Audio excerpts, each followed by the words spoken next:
We are used to using a hair dryer for its intended purpose. But today I will show you some interesting techniques on how to expand its functionality. Heat up the TV remote a little with a hair dryer. It is important not to overheat the remote control too much, so as not to damage it. Take a regular plastic wrap, literally 15-20 cm will be enough. Wrap a plastic wrap around the heated remote control.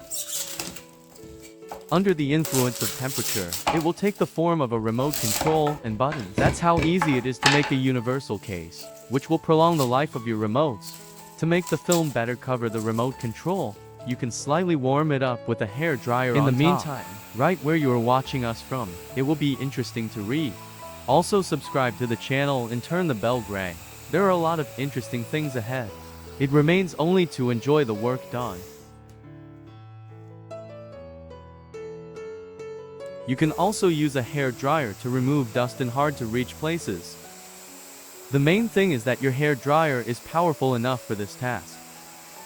The hair dryer creates a powerful airflow that can effectively blow dust out of narrow and hard to reach places. Accessibility: many people already have a Fendom, which makes it a convenient tool for quick cleaning. Keep the hair dryer at a safe distance from the surfaces to be cleaned to prevent overheating or damage. Using a hair dryer for cleaning can be effective, but it is important to be careful to avoid damage.